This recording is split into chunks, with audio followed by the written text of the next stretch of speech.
আসসালামু আলাইকুম সুপ্রিয় দর্শক, এই মুহূর্তে বাংলাভিশন অনলাইন পত্রিকা থেকে পাওয়া সংবাদ। রেকর্ড গড়া দেনমোহরে ফের বিয়ে করলেন আলোচিত সানাই মাহবুব। এতক্ষণ শুনছিলেন সংবাদ শিরোনাম, এখন শুনবেন বিস্তারিত। রেকর্ড গড়া দেনমোহর ফের বিয়ে করলেন দেশের আলোচিত বিতর্কিত মডেল সুপ্রভা মাহবুব বিনতে সানাই। রবিবার 22 সেপ্টেম্বর পারিবারিকভাবে বিয়ে হয়েছে তার। পাত্র সুহেল এফ খান, 45। তিনি সুইডেন প্রবাসী ব্যবসায়ী।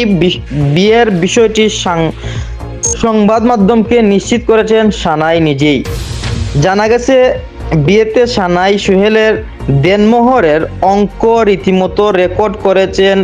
দেনমোহর 1,01,00,000 টাকা ছিল। তবে কত টাকা উসুল তা জানতে চাইলে সানাই বলেন, 1 টাকাও এখনো উসুল করা হয়নি, পুরোটাই বাকি। তবে বিয়ের বিষয় নিশ্চিত করলেও প্রমাণ হিসেবে বিয়ের ছবি দেখতে রাজি হননি সানাই। এই ব্যাপারে শীঘ্রই ফেসবুক লাইভে এসে সবাইকে অবহিত করবেন বলে জানিয়েছেন তিনি। পত্র সম্পর্কে তিনি জানান, সুহেলের বাড়ি কুমিল্লায়। 1 বছর ধরে তাদের পরিচয়, তবে একে কোনোভাবে প্রেম বলা যাবে না। দুজনের পরিচয়ের পর তাদের মধ্যে ভালো বোঝাপড়া ও বন্ধুত্ব তৈরি হয়। এরপর নিয়মিত যোগাযোগ ও দেখা হতো। এক পর্যায়ে বিয়ের জন্য সিদ্ধান্ত নেন তারা। এরপর দুই পরিবারের সদস্যদের উপস্থিতিতে বিয়ে হয়েছে বলে জানিয়েছেন সানাই। ব্যক্তিগত ছবি ও ভিডিও প্রকাশের মাধ্যমে আলোচনায় আসেন সানাই মাহবুব।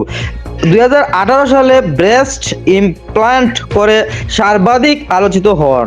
প্রেমের নেশায় বড় লোকের মেয়ে, অবাক তুমি শিরোনামের কয়েকটি গানের মডেলও ছিলেন তিনি। এরপর 2019 সালে এক মন্ত্রীকে বিয়ের ঘোষণা দিয়ে ফের আলোচনায় আসেন। 2022 সালে আবু সালেহ মুসা নামে এক ব্যাংক কর্মকর্তার সঙ্গে বিয়ে হয়েছিল এই সানাই মাহবুবের, কিন্তু সেই বিয়ে বেশি দিন টিকেনি। মাত্র 1 বছরের মাথায় বিচ্ছেদ হয় তাদের। তারপর চাকরিতে যোগ দেন সানাই। সবিজেও দীর্ঘদিন অনিয়মিত ছিলেন। এবার দ্বিতীয় বিয়ের মাধ্যমে ফের আলোচনায় উঠে এলেন এই মডেল সানাই। Sylhet 24 crime reporter. ধন্যবাদ সবাইকে।